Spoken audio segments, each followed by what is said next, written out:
Hi, I'm Diva from Musical Hell, and I know the score.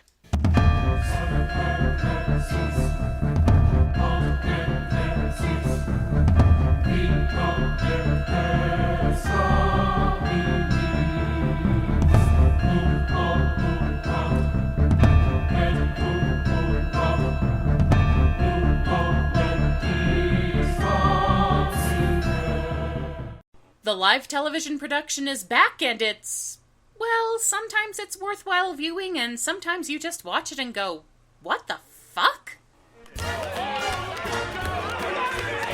The horror. But good or bad, live musicals have been bringing in ratings for networks, so they'll probably be around for a little while. So while we wait for the next round of small screen shows, no, maybe, could be fun. Do we really need another version of this? I want to give my top 5 musicals that I think deserve a live television adaptation. For this list, I've looked at musicals that I think are suited for television production through their style, technical demands, and dramatic energy. They may be shows which I think will play well on a smaller screen, or which have a unique property which I think would suit them to a live television audience. I have avoided musicals which already have a strong film adaptation because, really, why mess with what isn't broken? So don't change that dial because the YouTube event of the, minute is coming up. Look at that, look at that.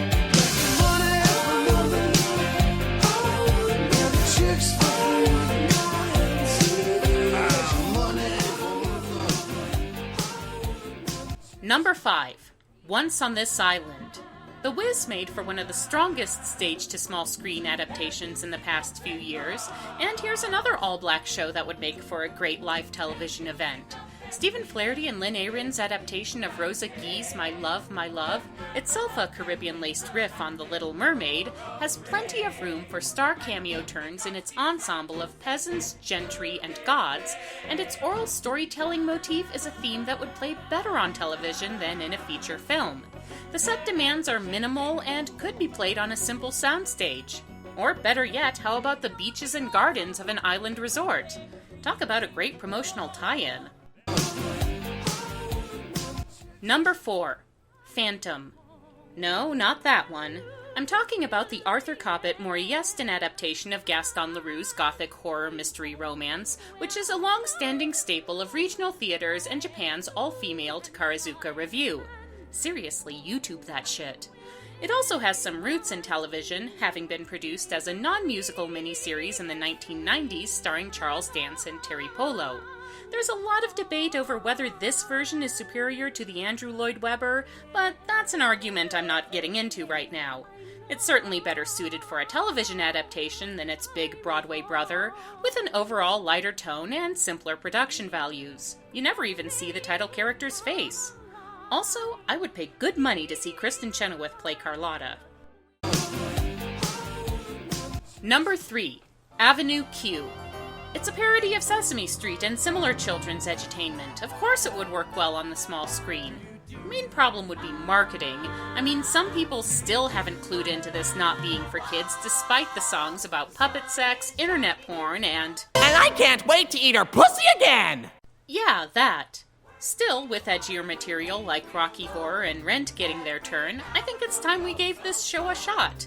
It's wonderfully irreverent without being unnecessarily crass, satirical without being overly cynical, and it's one of the best uses for puppetry for a definitively adult audience, something television has yet to succeed at.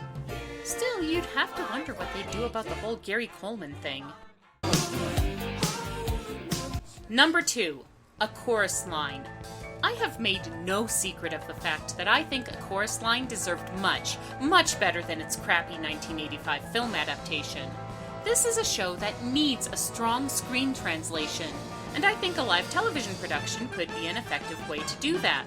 This is really a very intimate story at heart, or rather stories, as it's about the backgrounds and inner lives of its chorus dancer wannabes, and in the right hands, it can make for some good screen drama. The show takes place mainly in an empty theater and more or less in real time, which I think would be refreshingly low-key after a series of increasingly bigger and more lavish productions. The only drawback? Trying to keep producers from forcing trendy pop stars somewhere into the cast. And now the honorable mentions in no particular order. You're a special kind of people known as show people. You live in a world of your own. She's monstrous. She's frightened, Unfeeling. unversed. She'd strike you as unenlightened. No, I'd strike her first. I need a place where I can go, where I can whisper what I know, where I can whisper who I like, and where I go to see them.